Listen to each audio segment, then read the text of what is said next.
Hey there, welcome to the DFS Build NBA edition. I'm Kevin, and that is Taylor. We're getting ready to go over the main slate over at DraftKings. Hopefully, going to help you win some cash. The cores have been pretty darn good lately, so if you want to get those, head over to Discord or dfsbuild.com and get access to our premium plays. $5.99 a month for everything that we do. But this video is free, and so is our Discord. So if anything we do here helps you out, hit the like button and also subscribe to the channel. All right, the way we go over the main slate is we go game by game. Let's start with the Cavs. They are in Boston at in TD Garden against the Celtics. This game actually has a pretty decent total, and the Cavs do push the pace. So I don't hate the idea of Spida or Evan Mobley. They look like decent spends, and there is, I guess, some potential for value with Sam Merrill out and Darius Garland already missing. It just doesn't feel like the best place to spend my money up top on this slate. Like if I was going to, I think Mobley's fine. Then for value, I guess you could talk me into like DeAndre Hunter at 5.3. But Lonzo Ball is limited. Jalen Tyson is just not a guy that I have, a fun time playing. So for me, for the most part, I'm kind of crossing this game off my list. Yeah, it's pretty gross. I think Jaylen Brown at 8.4 has upside. Didn't really see it in the last game, but we did see it a couple of games ago on the first half of the back-to-back. No Tatum. They traded Holiday and Porzingis. It's just a way different team. So it's going to be Brown and White and Pritchard for the most part offensively. I think they're all viable. I think they're all worth keeping in a pool. Like Derek White at 8K flat is a lot for Derek White, but he has a different role this season. We've seen him kind of stuff the stat sheet a little bit, so I don't mind that. I think both of those guys are interesting individually, certainly not playing them together.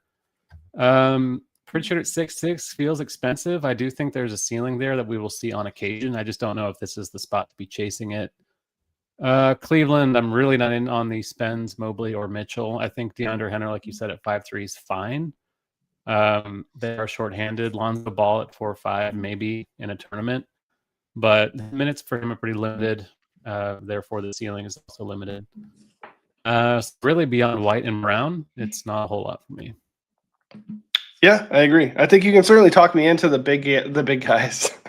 The big guys. Like Jaylen Brown, like the ceiling is the ceiling is there, but it's just not really the place where I'm going on the slate. Greetings, fellas, from beyond the rabbit hole. The rabbit hole does go in deep indeed. Thanks for tuning in. All right, next game here, Orlando and Detroit. In Detroit, this game feels more gross. Banchero 8.5 is kind of cheap for him, so like I don't mind going to Banchero if we go there. Franz Wagner at 7.5, Baines under 7K now. Like you can certainly talk me into these guys as far as just being good values. Not really the best spot. Orlando is playing faster though, and these guys do have ceilings, so I think they're okay plays. But on this slate, there's just better plays. Yeah, the Magic are playing at a faster pace. They haven't really made the most of it. Their offense is still kind of stuck in the mud, but they do have talent. I assume they will eventually come around a little bit. I'm okay with Banchero at 8.5, kind of a similar play to Jaylen Brown, just a guy with a ceiling who's under 9K. It's still not a great game environment, but the game should be pretty competitive, I would think. Similar case for Bane at 6.8, Wagner to a lesser extent at 7.5 is okay. Probably max one that 3. Wendell Carter is always cheap. He doesn't really have a ceiling, but he's cheap and spot is okay. For Detroit, Cade, maybe. Not really dying to pick on Orlando defensively with a guy like Cade at 9.9. Asar Thompson is questionable, as is Karis LeVert.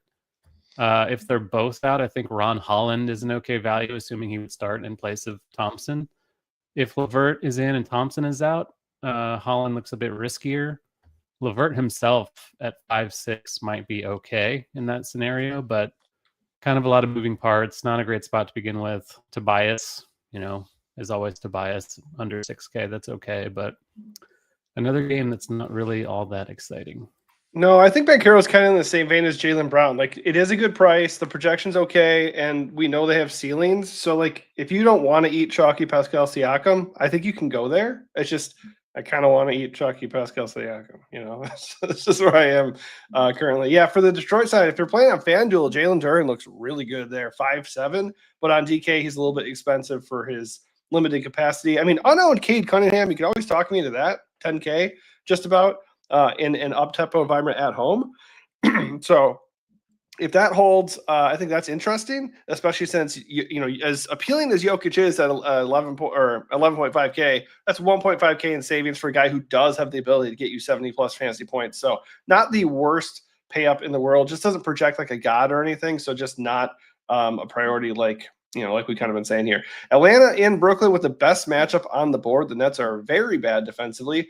Obviously, this game has blowout risk, 12-point spread. Atlanta has a 123.5 team total, so they are going to put up quite a few points. If you want to pay for Trae Young, he is not that expensive, 9.1. I do not have a problem with that. Jalen Johnson continues to look good at 8.2. Porzingis just kind of like in and out of the lineup, a little bit limited, like not really in love with it. I like his price. I like his talent. Projection and minutes are just not where I need.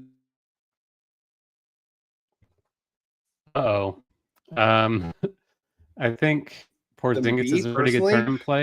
So mostly, you dropped out, so I took over there. Go ahead. I was mostly on Trae and Jalen in this game for the Hawks. Yeah, I think Porzingis is a really good play. The minutes are not great. He's been dealing with an illness, which is worrisome considering what happened last year, but 7K against Brooklyn, the team that's really not going to offer any defensive resistance on the perimeter for a guy like that. Pretty interesting tournament play. Not a core play at all, but someone that won't take a lot of exposure to get over the field on. I don't mind that. Otherwise, Young and Johnson always find Nickeil Alexander-Walker kind of expensive, but the role is decent enough. Guard forward eligibility. It's not, you don't really get deep with this team since they're pretty healthy at this point. But the two spends, Johnson yet another pivot away from like Siakam, like we were talking about with Brown and Banchero. In this game, I think he has a pretty clear path to outscoring all three of those guys. So if he's owned at half the rate or less than Siakam is, I think that's a good play. Yeah, it's going to be really annoying if Siakam doesn't hit, and then you have all these other great pivots, and surely one of them is going to go off. So I'm with you. I do like Jalen. If you're multi-entering, you just mix them all in, like as direct for sure. Siakam pivots, and if Siakam your highest owned guy and falters, you still have some kind of safety nets. Absolutely. All right, on the other side are the Nets. Like obviously, it is still a good matchup for Brooklyn. You got high usage guys in Michael Porter Jr. and Cam Thomas. If I'm playing the Hawks guys, I really don't mind it. Cam Thomas looks really good. Floor game last game, but we've seen already this year he does have a ceiling 40 real points 2 games ago. I don't mind it. Under 7K, good matchup, massive role. And MPJ, he's okay. Just I think Cam Thomas is the guy I'd rather play here. Yeah. Thomas just has the higher ceiling. I think he's going to have to deal with Dyson Daniels in this game, so it's not ideal, but under 7K for the upside he has in the scoring department, if Brooklyn keeps it close, he's probably the reason they do. So I do like that a lot if you are running some Hawks on the other side. Claxton maybe in the mid-5s is fine, but never too exciting. Tyrese Martin and Terrence Mann are both under 4K if you want to mix them into like a multi-entry build, but pretty risky, pretty low floors. It's kind of it for the Nets. They don't really ever offer a lot of value. No. All right. Kings are visiting the United Center, taking on the Bulls. Pretty good matchup for both sides. Honestly, Sabonis, 9K flat. He has not really been that dude this year, but it is a pretty good matchup for him. I do not mind getting to him at all. He is an interesting play because after 11.5K Jokic, there's a massive free fall at center tonight. Sabonis is the next guy in line in terms of price and projection at the position. I do like him. You mentioned Discord, Zach LaVine coming in to Chicago for the first time since we traded away from the Bulls. So why don't you start on LaVine and give your thoughts on Sabonis and the rest of the Kings? Yeah, we saw the usage tick up a little bit for Sabonis yesterday. We talked about how he had been very low usage the first couple of games, just because the Kings have so many high usage wings that just command the ball and take shots. Starting Westbrook was an interesting choice since that's not really going to help that problem. But he is affordable. The Bulls allowed the most points in the paint per game last season, so pretty good bounce back spot, I think, for Sabonis, even though 9K feels a bit rich. Also, I think he's going to be unowned. I think he might come in around like 20%, so you're not really getting an ownership discount with him. Levine 7-6 is pricey, but it is a good spot against the Bulls for the Kings. There's blowout risk because Sacramento played last night and traveled, but Chicago's not a very imposing matchup again this season. So don't mind that. It's not really a revenge thing. Like, that's just something that is a thing, but I do think it's 7-6. There is a ceiling there if he gets hot. And I think he offers you some leverage in case Westbrook as chalk fails. Westbrook's super cheap, though. 4,500. If he starts again, I would feel good enough about the minutes to go right back to that. That's kind of it for Sacramento. Like Schroeder, maybe. Schroeder, Monk, and Westbrook would look a bit better if Keon Ellis is out. He's questionable for this game. So perhaps one less body in the rotation for the Kings. Yeah, I don't see much of a way around Russ. Just still a really good permanent guy. Now he's starting. Like, unless he randomly gets yanked out of the starting lineup, I mean, 4.5K, it's just criminally cheap. So really like him. That is core play territory for me. I don't mind Levine, DeMar, paying up for Sabonis. I think they're all viable, totally in play. This is a stackable game too. But I would start with Russ for sure. On the other side, you got the Bulls. Josh Giddey, he looks pretty good. Vooch looks good. I guess technically Vooch is the better value, $500 cheaper. Projection is very similar. We know he has a ceiling. Sabonis isn't really stopping anybody. I always like Giddey, but I think like we haven't seen that ceiling yet. Obviously, that could always change. I might wait around a little bit longer to see it though. Values: Buzelis, Trey Jones, Ayo Dosunmu, Kevin Huerter, all fair plays. Like, I don't have a problem with any of them. I'm just not like locking any of those guys in. You're not locking Kevin Huerter revenge game? Nope. Oops. Yeah. I'm with you. Like, Chicago does look good if we're going to be playing Russ. Yeah. And perhaps another King. You want to run it back with someone on the Chicago side. I think Vooch is the best option at 8-3. Mm-hmm. Overall, we've seen pretty consistent ceiling out of him. Giddey, I don't have an issue with under 9K, like stat stuffer, Denny Avdia type guard there for the Bulls. I don't mind that. Trey Jones, while he's been feasting, is also getting pretty pricey, but if that leads to an ownership discount, I'm still fine with that. Like, under 6K for what he's been doing is totally fair. And then, Buzelis, fine. He's cheap.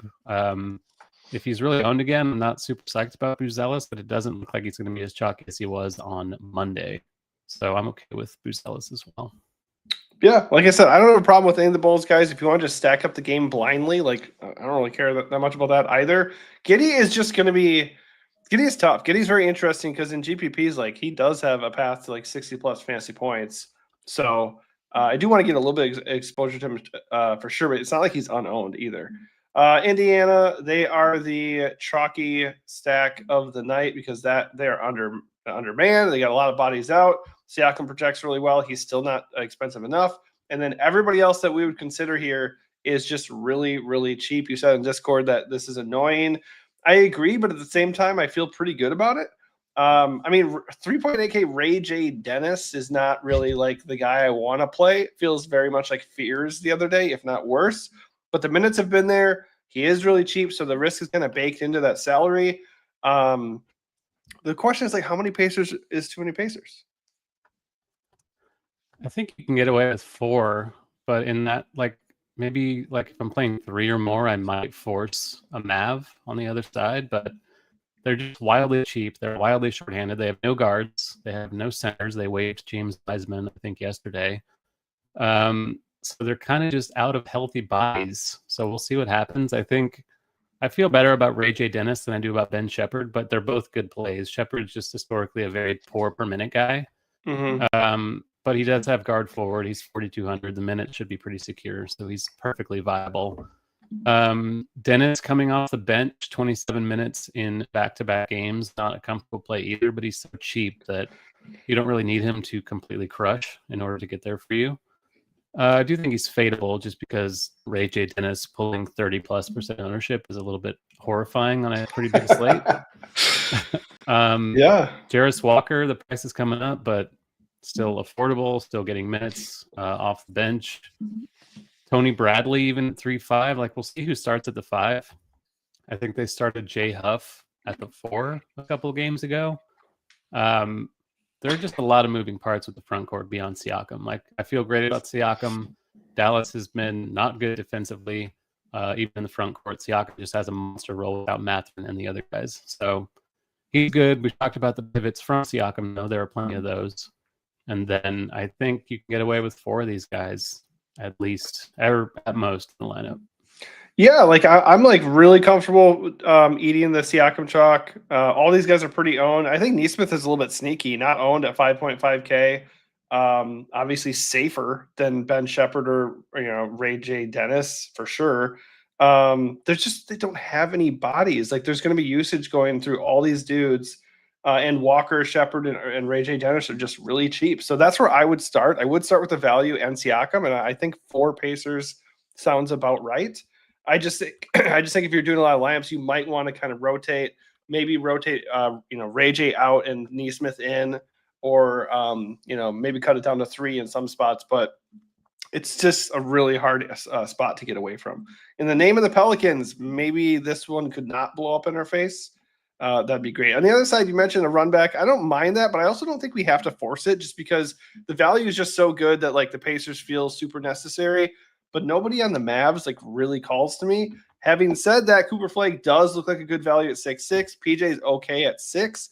There is D'Lo at 5.3. Like the value for the Mavs, it's not very hard to get to, and it does look like reasonably comfortable. Plus, the Pacers are a very soft matchup, so I don't mind that. I think Brow at 10-1, that feels a little discounted too. So like, if you don't want to pay all the way for Jokic, you don't really think Sabonis is worth it right now at 9K. Brow's not the worst stud to pay for to be your main guy on the slate, to be your anchor, and then he is your run back. I don't think you need to force it, but I do not hate that logic at all. Yeah, it's kind of weird that he's power forward only on DK. There's so many guys like that. Just go look at the power forward position. It's like string of power forward only. It's so stupid. Yeah, even though he's playing the 5 without Lively and Gafford in there, but right. I'm not sure who on Indiana is supposed to stop Anthony Davis. They have Tony Bradley and Jay Huff in the center rotation. So yeah, it's true. It kind of is a nuclear spot for AD. So I think he's a pretty fantastic play at 10-1. I think D'Angelo Russell at 5.3 is an awesome value. He's been starting the past couple of games. The assist rate is up. They are kind of letting him handle the ball. The Cooper Flagg experiment at point guard hopefully is already over because that was a disaster. By the way, Cooper Flagg point guard only? What the hell are we doing? Yeah, I mean, nonsense. It's crazy. They started Max Christie in the last game. He's Max Christie, but he's really not that different from a guy like Ben Shepherd. I think the minutes for Shepherd are much more secure, so it's not a comfortable pivot, but Christie at 3.9, guard forward, I think is okay if you want a differentiator. And then without the centers in there, PJ moves up to the 4, and I think that just suits his game very nicely. Mm-hmm. He's 6K flat against Indiana. I think there's a ceiling there. He's not really going to be owned either. So I like a lot on the Dallas side. I think D'Lo is my favorite play. PJ right behind him. You can make a case again for Najee Marshall as another Pacer value pivot. 4K flat didn't start, but came off the bench, plays decent minutes every night. So I think the Dallas side looks really good against a very shorthanded and not really NBA caliber Indiana team. Yeah, I think D'Lo is the easiest to get to, and his price makes it really comfortable. You make a good point on Brow. Like it's very much a smash spot for Anthony Davis. Like this could be like a 70-point nuke spot for sure. It just comes down to like, what do you want to do on the slate? Do you feel like Jokic is a necessity as like the hammer? I kind of don't. No. The matchup against the Pels is like as good as it gets, really.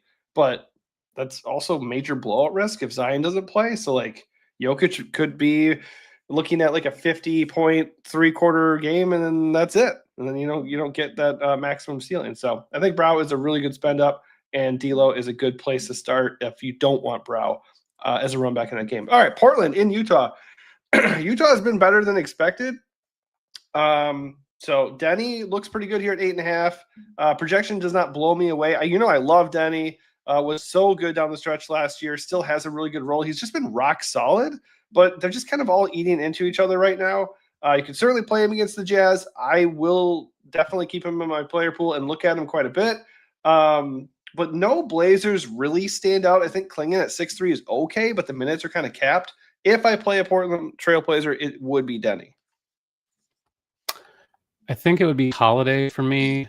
But again, like Utah is such a good matchup that you can certainly make a case for multiple Blazers in the same lineup if you want to stack the game. The Holiday thing is kind of similar to what we were talking about with Dylan Brooks the other day. He's just playing a different role than he did on his last team. Mm-hmm. Yeah, Holiday used to be a high usage player with Milwaukee and Philadelphia and New Orleans and stuff. In Boston, he was just like the fifth option. So he was just kind of out there chilling around, playing defense for the most part. But in Portland, he's actually getting usage, playing pretty ample minutes with guys like Scoot Henderson and Dame out. So for 6'8", like that's a lot compared to what we've been paying for Drew Holiday for the last couple of years. But in the role, in the matchup, I think he's a fantastic play. I think in that range, I slightly prefer Keontae George on the other side of the game with the usage that he's getting for the Jazz. But both really strong plays. I think Walker Kessler at 6'6" is very cheap with his own monster ceiling as well.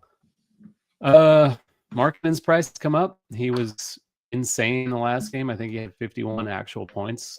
He sure did. And you called this it. Matchup. I mean, you did not call 51 points, but you did say no. You did say he was a great play at 7K, I think it was, and he got like 70 fantasy points. So good work, sir. Did. Thank you. I wish I'd taken my own advice a little bit more. Isn't that always the case? Yeah. This matchup is a lot tougher. Portland, I think, is a very good defensive team. So there is some risk for Utah in this game, but the spread's pretty tight. It's only like 4.5. They're at home. Mm-hmm. So hopefully it'll be close. I think Markkanen, there's still meat on the bone at 7-7, even if it's a lot more expensive than it was the other day. Shaden Sharp never feels great, but he does have a role. There's usage going his way as well at 6,900. Just prefer Holiday in that range if I'm picking between the two. Other than that, I suppose you can take a shot on Nurkic. Revenge game like 3 times removed, but 3-8 center. We've seen Nurkic is like an elite per minute guy when he gets the opportunity. So he is vengeful, but not a must. He is a vengeful little lad. We got Don Play here asking today, can we pass on the Nugget Center being Jokic in favor of Vooch or Houston Center? I think he's referring to the FanDuel slate. Do the Rockets play on the FanDuel slate?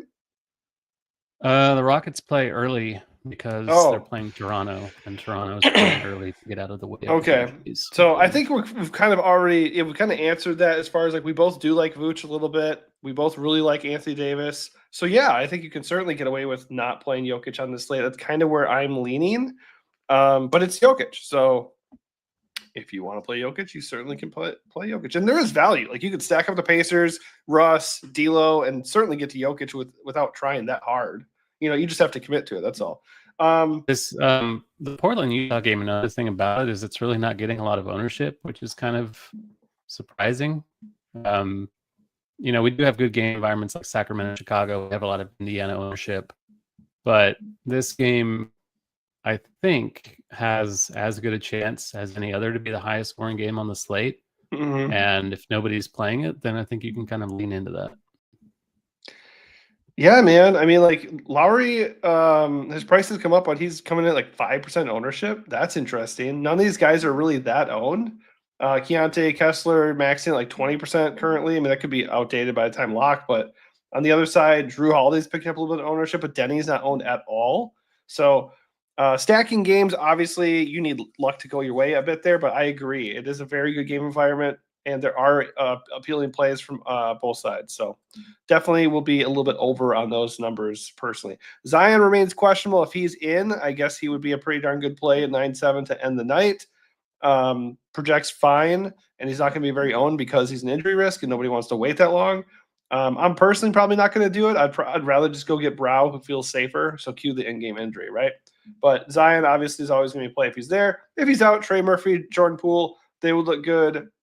Then we could go back to Jeremiah Fears. At 4.5, we can honestly play Fears anyways, whether Zion plays or not. I'd feel a lot better about it if he was out, though. Where you stand on the Pels tonight? Yeah, I don't have a whole lot. If Zion is in, he's expensive. It's a tough spot at Denver. The game is a pretty widespread. I don't know, 9-7. Like I will have some Zion if he's in, but not a ton. Yeah. I guess Herb Jones is cheap, but there's cheaper and better value in this slate. Murphy, Fears, these guys are okay if Zion's out. I just feel like they're pretty likely to get destroyed if Zion does not play. So I would think so. I don't know, man. 13-point spread.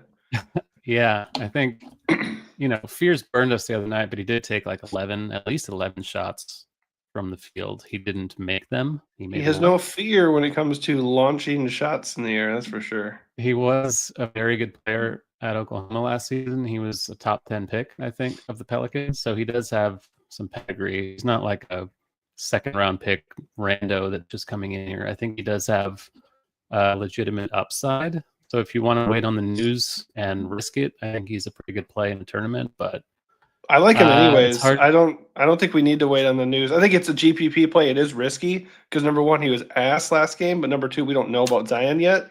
But look at his usage rate so far. He is not afraid to shoot the ball, man. And that's what you want for a scoring dependent player, Yeah, it's just a matter of making them. I don't know if he'll be making them again tonight, but I'm willing to take the shot. Yep, same.